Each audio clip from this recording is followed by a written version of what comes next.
મિત્રો એક ખાસ વાત તમને કહું કે એકવાર ભગવાનને એવું થયું કે હું ધરતી પર જઈને જાઉં અને જોઉં ત્યાં શું ચાલે છે. તો ભગવાન જાતે ધરતી પર આવ્યા મનુષ્યના અવતારમાં અને એમને સામે એક દૂધવાળો મળ્યો. તો દૂધવાળાને એવું કીધું કે મને ભાઈ થોડું દૂધ આપ.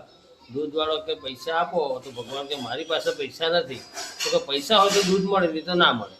ભગવાન કંઈ વાંધો નહીં કે આગળ નીકળી ગયા. પછી આગળ એક દારૂની દુકાન હતી, ત્યાં ભગવાન પહોંચ્યા. તો ત્યાં તો ભગવાનને કંઈ કામની વસ્તુ હતી નહીં.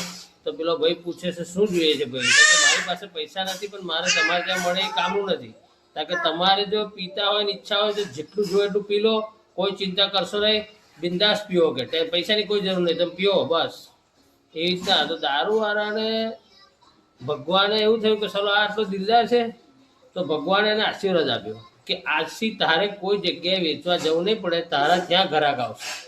અને દૂધવાળાને એવો શરાબ આપ્યો કે તારે ઘેરે ઘેરે જે દૂધ આપવું પડશે, તારાથી કોઈ નહીં આવે. એટલે આ વસ્તુ અત્યારે છે જ.